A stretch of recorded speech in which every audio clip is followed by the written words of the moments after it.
Hello, welcome. In today's real estate market, many homeowners choose to sell their homes without a realtor. This can give you more control when selling a home and can save you a significant amount of money in commission fees.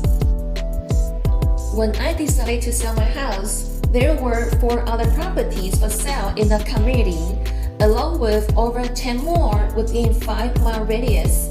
My listing price was the highest of the 3 similar model properties in the community. Surprisingly, I received a full price offer just 3 days after listing the home, and the sale closed within a month. My goal was to maximize my profit with a quick sale, and I achieved that. So now I'm going to walk you through my step-by-step process to give you a better understanding of how to sell your home when you're ready. Let's go!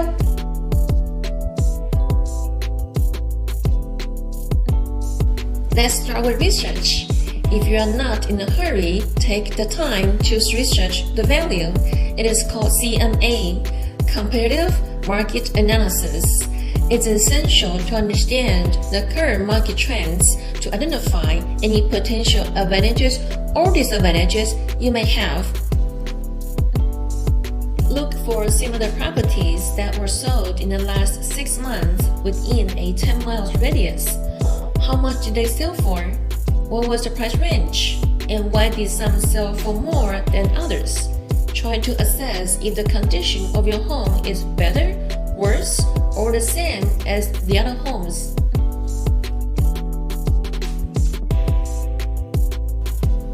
By understanding the market, I avoided overpricing or underpricing my home, which gave me greater confidence during the negotiations.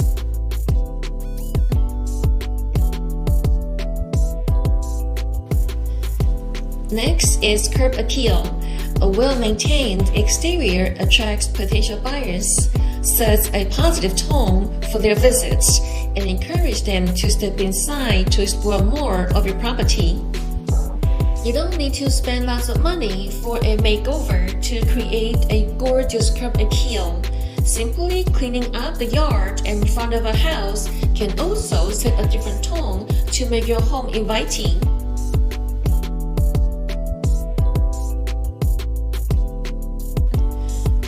Getting a property prepared for sale involves more than just cosmetic updates. After clearing out the property, I consulted with 5 handyman teams to compare their repair suggestions and prices.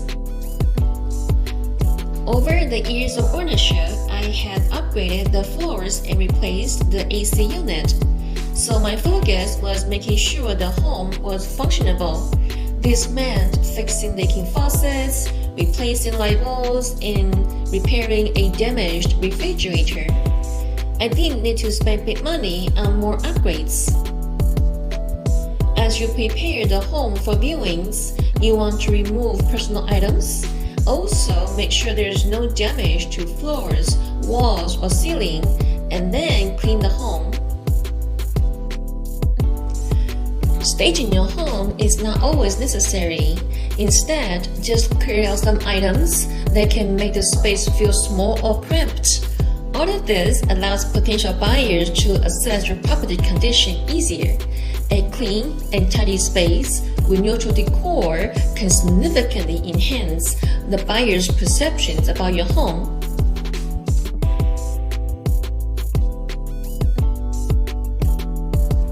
Let's face it, in today's digital world, high-quality photos are essential.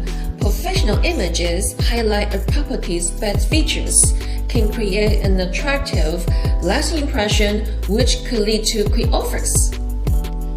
Years ago, when I first rented a home, my property manager suggested getting professional photos taken. The cost was deducted from my rent revenue, and since I paid for the photos, I requested copies and saved them.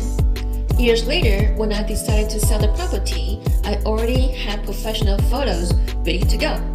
If you're like me and upgrade your properties only when necessary, you will find when it's time to sell, you only need to add a couple of photos to make your listing current.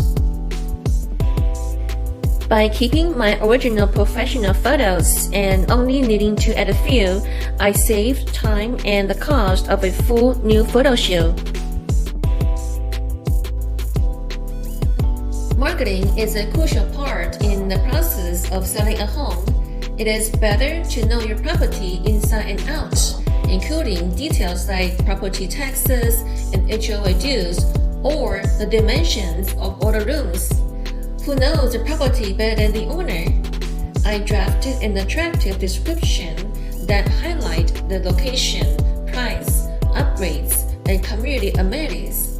It is important to distinguish yours from other similar properties. My goal was to encourage potential buyers to ignore other listings and choose mine after reading my description. By providing precise details and having beautiful photos, I made it easier for buyers to see the value in my home.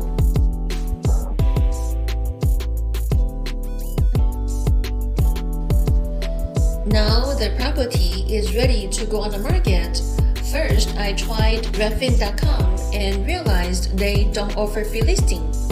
Next, I moved down to Zillow.com and was unable to list my home following their instructions. At this point, I had lost almost 5 days just trying to figure out how these real estate websites worked.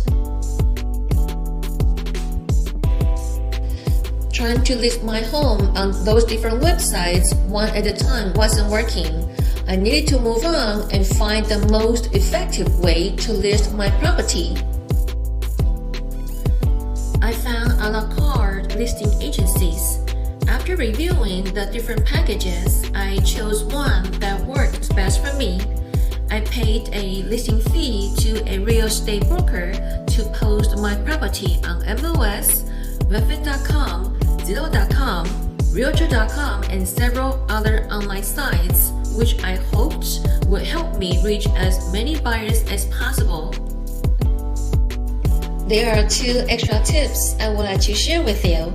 First, the information I prepared during the marketing stage made it so much easier to fill in each section to complete the whole listing form, including adding those professional, beautiful property photos.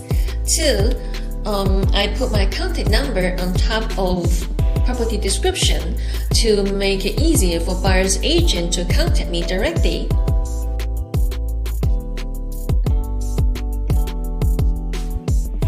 At this point, if you followed this process, you've done a lot and ready to gauge the market's response to your preparations. Great job! Selling a home on your own can be a rewarding experience, both financially and personally.